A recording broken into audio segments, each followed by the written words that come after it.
He was ambassador to Mexico and a member of the U.S. House of Representatives. He was the youngest man in history to hold the post of White House Chief of Staff. But today, James R. Jones receives another honor. That's next on Green Country Perspectives.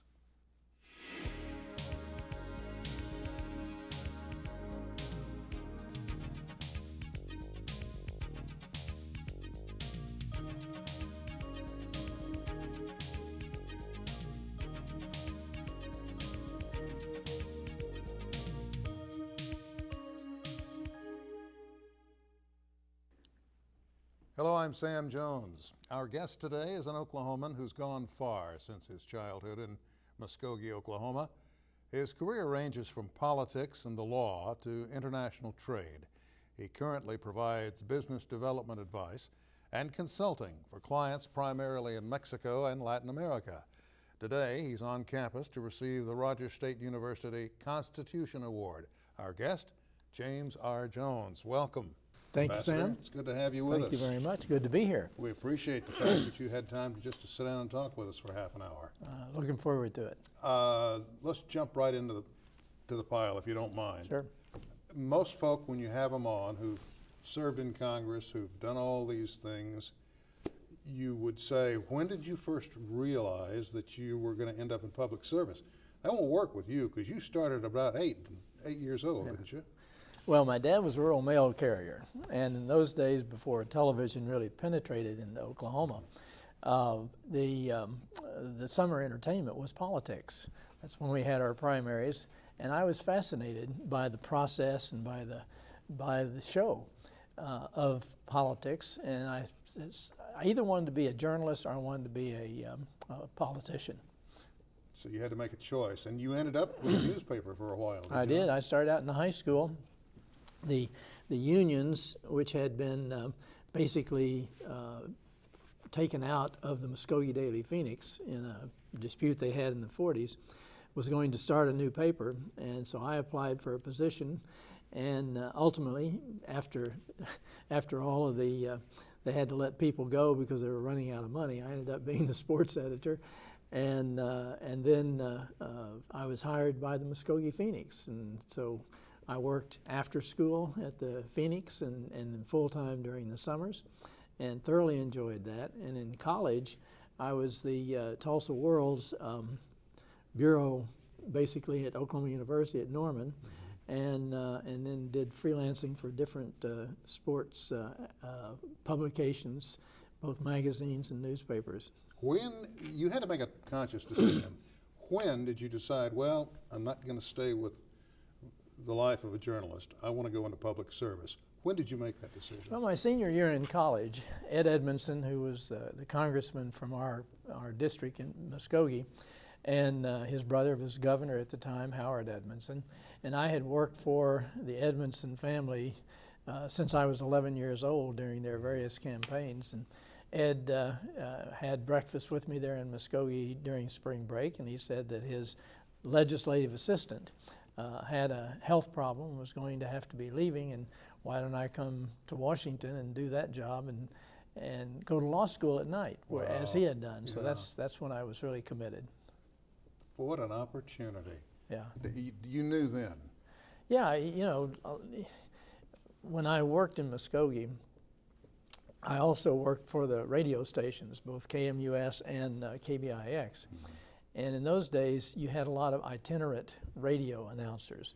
They were usually folks who were alcoholics who, once they were fired from one station, they would go to the next station. I knew some of those. Yeah, and I'll never forget Don Gilbert. And I was young. I just hounded him enough for it before I was able to come on and do a show on the air.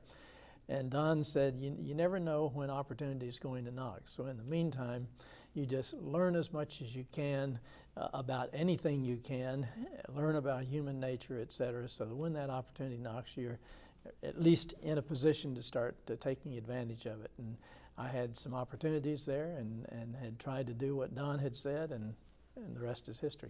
You've gone from Muskogee through school, ended up in the very heart of power in this country. That transition to the White House, very interesting the way you did that, from military intelligence, which is not whatever folks say about it who've been in the military. When you went through military intelligence, how in the world did you make the connection with Lyndon Johnson? Well, it's interesting. My best friend in law school was a fellow named Tommy Boggs, who recently passed away in Washington.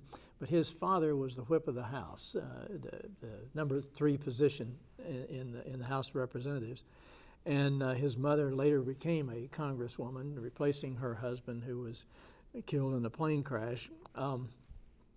And Tommy had introduced me to advance work, where you go ahead of the, in that case, Vice President Johnson, and you help set up the trip.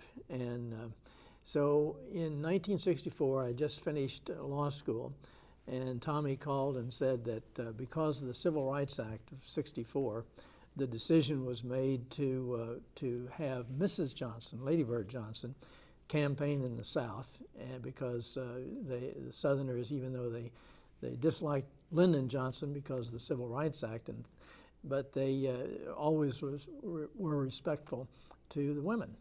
And so he said they don't have any, they're going to put together like a 20-stop, 3-day or 4-day, I think it was, whistle stop tour, train tour from Washington, winding up in New Orleans. And would I want to advance one of those stops, because they don't have an advance team. So Tommy and I started recruiting all of our friends from law school, et cetera, and we put together and taught how do you do advancing. And one vacuum after another developed, and I ended up being in charge of the train trip. And it was a successful one, and so Lady Bird Johnson basically told her husband, there's this young man that you ought to have on your staff, and that's how it happened. And he listened. Yeah. Good for us, good for all of us. You know, many years ago, I was working for Channel 2 in Tulsa, and I did a documentary on former House Speaker Carl Albert, and I'll share a story with you. He was in a meeting in the Oval Office with President Kennedy, and they were waiting on Vice President Johnson to arrive. Phone rang, President walks over, picks it up, hello, and he starts laughing. Thank you very much, and hangs up. And he turns around to Speaker Albert and he says, that was the guard at the front gate. And the Speaker said, okay, what's funny? He said, well, the guard just said, Mr. President, the wild man is on his way. Yeah. Referring to Lyndon Johnson. Right. Anyway, during that documentary work that we were doing, we spent about 3 days with the Speaker. He told us a great many stories, and he had a chance to reflect with us on some of the mines that have come out of Oklahoma. Yours was the first one he cited. Interesting. He said, now you take Jimmy Jones, his words. Right.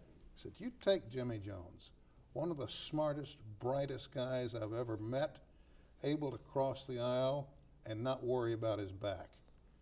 I thought that was quite a compliment. Coming from Carl Albert, it is indeed a compliment. But you did get a knife in the back, really, in the sense that Tip O'Neill turned his back on you, didn't he? Well, Tip O'Neill and I had a different philosophical bent, and we were still friends. Tip O'Neill was just one of those garrulous Irish politicians, and just a very decent guy. But on budget policy, at the time I was budget chairman, Tip and I just had a difference of opinion as to what needed to be done to get our fiscal house in order and to move forward. And so I wouldn't say it was a knife in the back. I mean, Tip tried through his friends to try to spy on me and what I was up to. But we ended up, those were the days when you can have a difference of opinion, either within your own political party or across the aisle with Republicans, have very fierce debates, et cetera, and then go out with your wives to dinner that night, because you could still be friends and you could still... There was respect. Respect, yeah, which doesn't exist today. Well, that's what I want to get into Okay. with you now. There is a mood in this country. There's an entire generation, perhaps 2 generations out there, that know nothing else. They don't realize that there was a time when James Jones and Tip O'Neill could get together and fight like a couple of New Jersey alley cats through the day, and then at night get together in the cloakroom for a drink and really hammer things out where you could compromise. Right. What happened? Well, it's hard to tell. I tried to figure that out myself. I think in the first Reagan term, and that was my first term as budget chairman, we had a difference of opinion, and in those days, instead of working out behind the scenes a compromise, it was an all or nothing vote, and President Reagan's team won that. The next year, Tip O'Neill led the fight on a Social Security cut, and it was an all or nothing, and the Democrats won that one. And there started being more and more partisanship over the years. That accelerated to first President Bush, George H.W. Bush, when he was basically ostracized by his own political party, because he looked at the numbers and what needed to happen to either cut some spending or increase some revenues in order to pay for what we're spending. And he decided to support a tax increase. And his own party really just undercut him fiercely. And then when Clinton came in, there was just a real tug of war always between the Republicans and the Democrats, and Newt Gingrich has led the Republicans, and it accelerated from there. And then the Democrats did the same thing to George W. Bush, and now the Republicans are doing the same thing to Obama. So but it also reflects, I think, a change in the electorate. Number one, the broad middle range of political thinking in the country, voters, has been shrinking, and they're not participating the way they used to. Number two, the partisan labels have become stronger. It used to be, as Tip O'Neill used to say, all politics is local. Now all politics is national. And I met last week with some pollsters in Washington one Democrat, one Republican.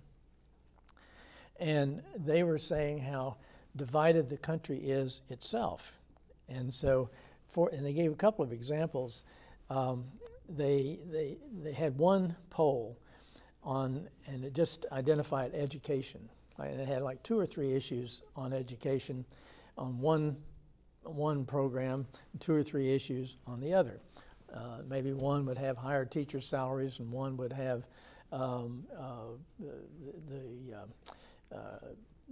some sort of a national deal. And so on the poll, they would say the Republican education platform stands for this, 1, 2, and 3. And the Democratic stands for this, A, B, and C. Which would you prefer? And the poll results were like 80 to 90% of the Republicans just automatically supported the Republican position, and 80 to 90% of the Democrats supported the Democratic position. Then they had a follow-up poll. The follow-up poll took the same two education programs but reversed it, and had the Democrats supporting what the Republicans had before. And they ask it, and again, 80 to 90% of the Republicans support the Republican, and 80 to 90% of the Democrats support the Democrat. So it had nothing to do with the substance of it, but all the party labels.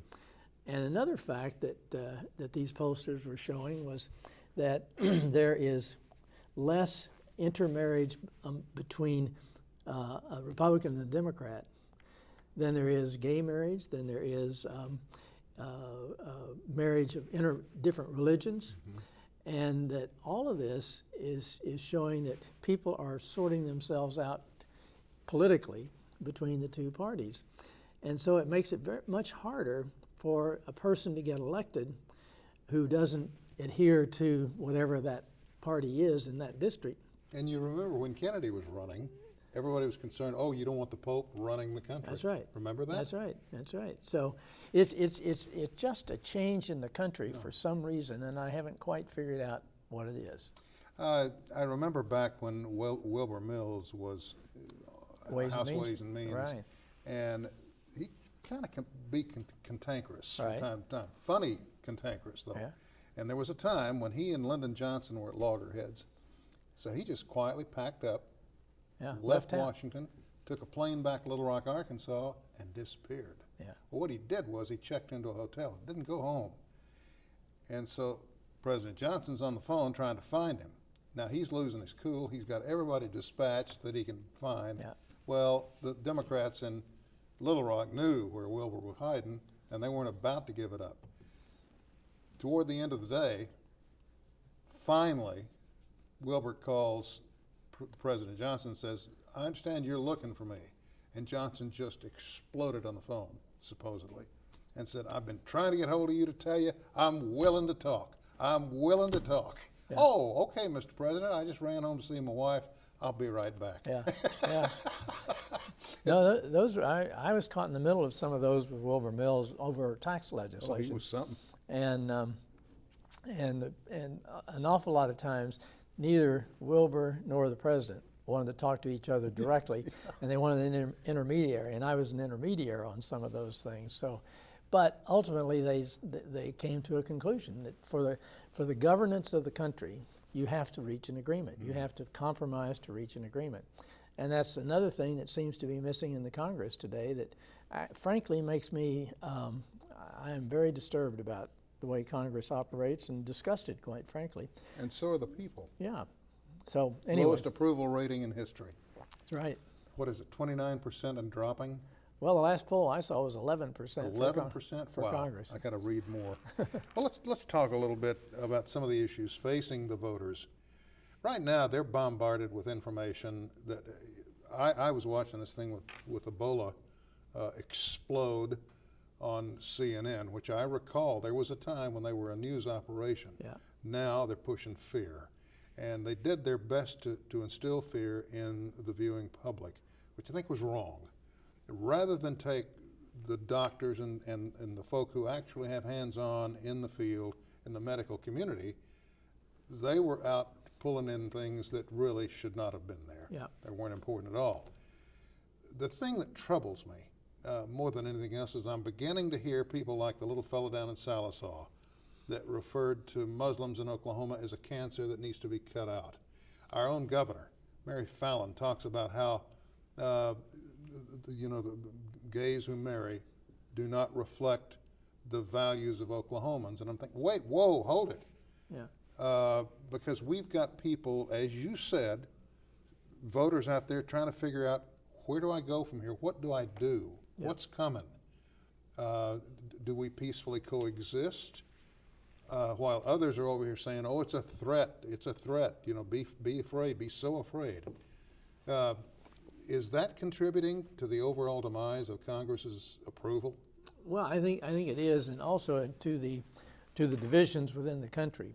We have so many means of communications now, electronic communications, in television, for example, as well as the social media, and in order to compete for that audience share, it's sort of like professional wrestling. You have to keep ratcheting up the threat, and also we find more and more people watching or listening to the news that reflects their particular bent, right wing, left wing, or what have you. And so you have less, in my judgment, you have less electronic news being offered that is down the middle and says these are the facts, basically, and it's slanted to the left or the right. And I think that's a danger, and it's reflected itself in politics. The old motto of Scripps Howard, for example, used to be, and still is as far as I know, give the people light and they will find their own way. Yeah. Which is an old adage, as you know, that goes back many years. But I don't hear that much from the national folks, it seems. No, I think that's right. And as I say, it's reflected in politics where obviously I'm voting and all those kinds of things, but I'm sort of glad it's about over, because it's just, I've yet to find a political commercial this season that lays out a real program or lays out, this is what I stand for. It's usually, this is why my opponent is a no good, rotten SOB kind of thing. And so even if you should vote for me because he's worse. That's kind of. Yeah, and most of the folk in Oklahoma have been campaigning on a national level, using Obama's policies as saying, you don't want that. That's, you see what that's doing to the country. What's it doing? Well, we're even finding that in local races, where a board of supervisors race, like a county commissioner's race. I was seeing some commercials. We won't have Obamacare. They have nothing to do with Obamacare. You know, they're supposed to fill potholes and build roads and things like that. And so as I said, it's gone from all politics is local to all politics is national. You were ambassador to Mexico, right? Appointed under Bill Clinton's administration. I have to tell you, what I saw happen when the children from Mexico, I'm going to get to the border issues in a minute, but when I saw the children of Mexico who ended up on a military installation in this state, what evolved from that, making those children a political football without really working to solve the issues, was sickening to me. Did it trouble you? Well, I think it's troubled me because the whole issue of immigration we have not approached it from an intelligent point of view. For example, when I was ambassador, I would go to the border several times, interview these mostly kids, 16 to 22-year-olds. You knew that they were going to make the run for it that night as soon as they could. And I wanted to know what motivated them. What were they trying to do? Were they trying to get welfare out of the United States or what? Almost 100%. It was to find a job because they didn't have a job that could help support their families in Mexico. And in those days, they had a very unsophisticated but very accurate means to, if they could get to Los Angeles, they could get within their network and find out where the jobs were in the United States, and then they would, how so many ended up in the state of Washington, the state of Georgia, the state of North Carolina, et cetera, Iowa, et cetera, and I guess to a certain extent Oklahoma. So they wanted to be productive. Also, our immigration laws were so outdated. I looked, it's been a few years ago now, but our immigration laws provided for legal immigration of 50,000 service workers. The demand for service workers in the United States that could not be fulfilled by American workers was 500,000. So we had a demand for 10 times more than the immigration laws allowed. You won't hear that on Fox News. No, and so the point is that our politicians do again, I go back to professional wrestling. They give me that chair. That's right.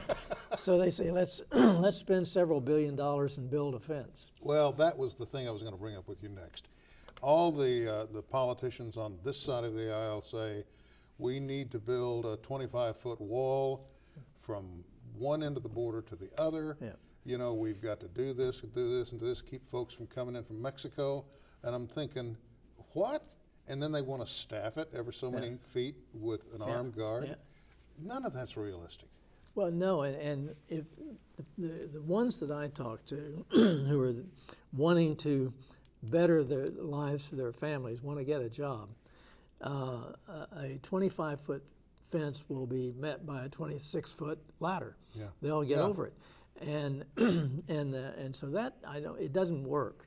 I mean, if you really want to stop immigration, you go after the employers and put them in jail and really fine them seriously if they hire someone who is illegally in the United States. And nobody wants to do that. No, that's they don't want to handle it the right way. That's right. Sir, we've got about 3 minutes, 2.5 really, so let me just throw this at you and take it where you will. I have a feeling that the American people are tired of what they see running for office. It's the same old, same old. We're not seeing the best minds.